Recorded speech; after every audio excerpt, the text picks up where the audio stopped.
ইসরায়েলের শহর পড়ছে, ধাউ ধাউ করে দাবালন শুরু হয়ে গেছে। আল্লাহর সেই গজব শুরু হয়ে গেছে ইতিমধ্যে।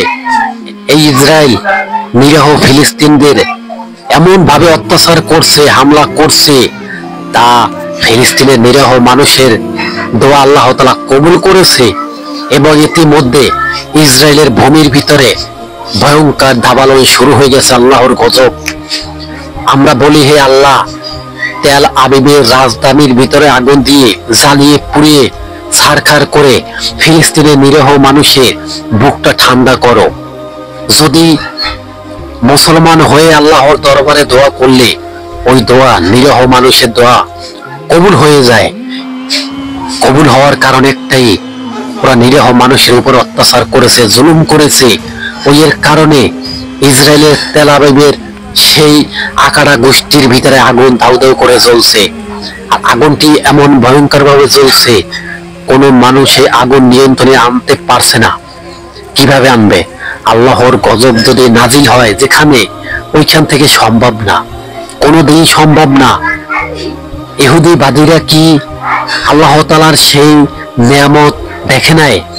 পৃথিবীর ভিতরে সমস্ত সৃষ্টিকারীর একমাত্র আল্লাহ।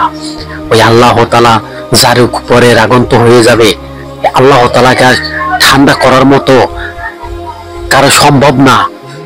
আল্লাহর তাআলার সাথে এমন ভাবে নাফরমানি করেছে, এই ফিলিস্তিনের নিরীহ মানুষ আজকে অনাহারে মারা যাইতেছে।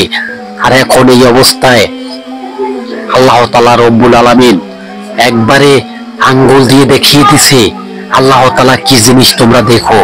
তারপরেও এক ইহুদির পক্ষে ভয়ে লড়াই করছে।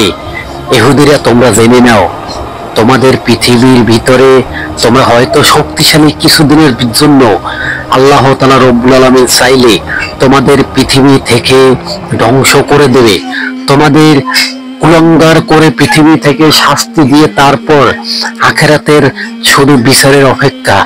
দুনিয়ার বিচার তো তোমাদের জন্য কার্যকর। এদের ফিলিস্তিনের নিরীহ মানুষকে ইসরায়েলিরা মেরে এখন দেখুন আগুনের দাবালনে ওরা জ্বলছে, ওদের জীবন নিয়ে ওরা টানাহেঁচড়া করছে। এখন এই অবস্থায় মুসলিম রাষ্ট্র মিলে যদি ইসরায়েলের উপরে হামলা করে, তাহলে পুরো ইসরায়েলটা ধ্বংস হয়ে যাবে।